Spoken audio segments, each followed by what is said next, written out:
Somewhere in the small print of life, there must be an exclusion clause. If there is no hope, do not wake me up. It's the reason people take their own lives, by the pill or knife, or, in Silas's case, he could throw himself from the top of the cryostasis shaft where 2,556 passengers slept in his care. It was the only place in the CATALOGUE colony ship where the artificial gravity would allow him to achieve terminal velocity. Terminal velocity.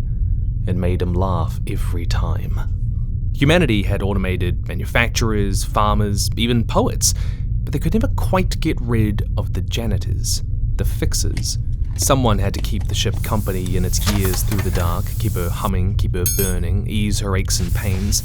A mediocre sod like him wasn't special or rich enough to lock in one of those cryopods, but he was formidable with a wrench. So there he was.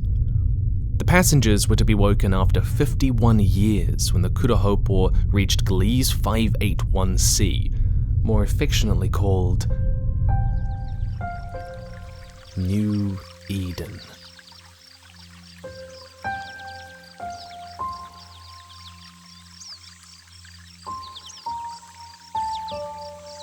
With all the utopian promises of a sky where children could see the sun, of soil that didn't poison life, of hope in all its bastardized forms.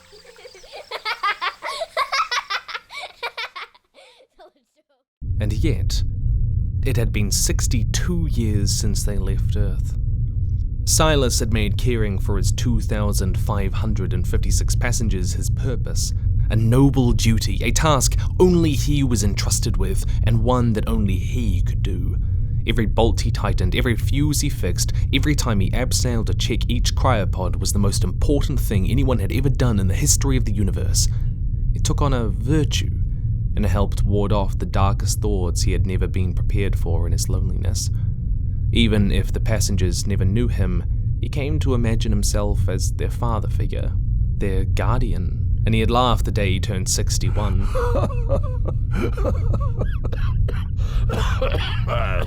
He was finally older than every last one of them. When the readings for Gliese 581c were first coming in, Silas ascended to his throne on the control deck. He laid his hand over the lever that would defrost the first wave of people. He had practiced this procedure 1,000 times and was repeating the steps to himself, afraid he might suddenly forget one in his apotheosis. Dispatch drones, radiation shields up, secure high-level orbit, prepare nutrient silos, wait for the readings, unlock the first chamber. Dispatch drones, radiation shields up, secure high-level orbit, prepare nutrient silos, wait for readings, unlock the first chamber. Dispatch drones, radiation shields up, secure high-level orbit, prepare...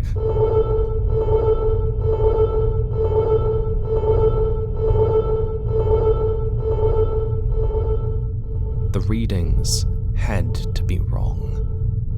They had to be. But no matter how many times he checked, they always came back the same. New Eden was a toxic wasteland they could never hope to terraform, a tortured, barren altar upon which all their visions of the stars had come to die. He could not pull the lever.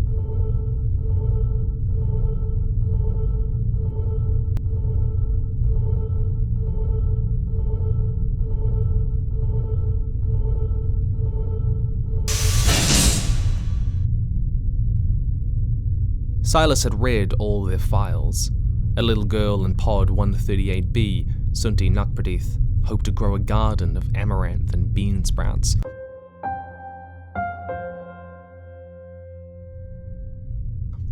But Silas couldn't give her that. Agata Blucci, pod 46A, hoped to raise a family in the open air, not underground. She didn't know she was pregnant when she boarded. He couldn't give her that either. What was he to do? Wake them and let his 2,556 children starve as their limited resources dwindled? Letting them sleep forever was surely kinder than that. I'm so sorry. He sunk to the ground before the window. The fire that fueled him for years had burned down to nothing and left behind only thoughts of hitting terminal velocity down the cryo shaft.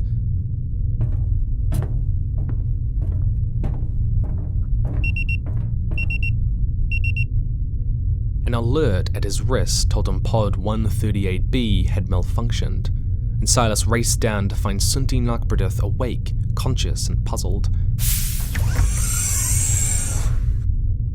The halt procedure must have accidentally triggered her pod. "Are we there yet?" she asked, blinking. Silas never thought he could feel a smile till that moment. A strange thing more tangible than anything he had seen in years, a crinkle in his reality of straight corridors and curved pipes. A smile that belonged under a new sun, smelling amaranth and plucking bean sprouts from soil just after rain. He shook his head, then remembered he used to speak with words. "No, not yet," he lied. "Go back to sleep." "Okay," she said, rubbing the sleep from her right eye before lying back down again. Silas returned to the control deck, and he could still see Sunti's face and the contours of the planet's surface. It drew a smile out of him. If there was an exclusion clause in the small print of life, he decided it had not come to pass. He set the Kurahopo's course for a new exoplanet, one he knew he would never see. But Sunti might. The ship might not survive another century's voyage, but he could hope. One day someone would find them and wake them under the light of a new star where he could not. Age had eaten away at Silas. His finesse, limbs, even his memory were fading. How did he fix this fuse last time? Where did he leave that wrench? Before long, the stars took him. His last thoughts were of Sunti, pressing a bean sprout seed into the soft dirt, her hand brushing through vivid fingers of amaranth, and her smile bright under a new sun.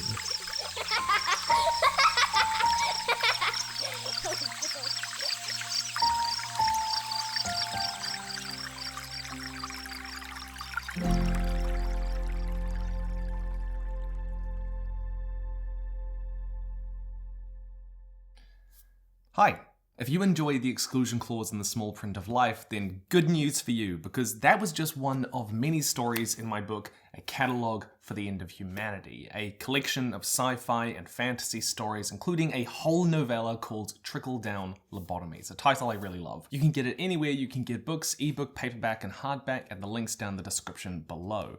The stories deal with death, endings, and finding hope somewhere in between, which I guess is what the exclusion clause in the small print of life is all about. This book is more me than any video I have ever created, because, you know, my writing is me. It's me on the most fundamental level it can possibly be, which is why I really do want to share this with you. And thank you to everyone who has already bought it, and On Writing World Building Volume 3. They work great together, obviously. A textbook to help you write, and a great book to read while you do.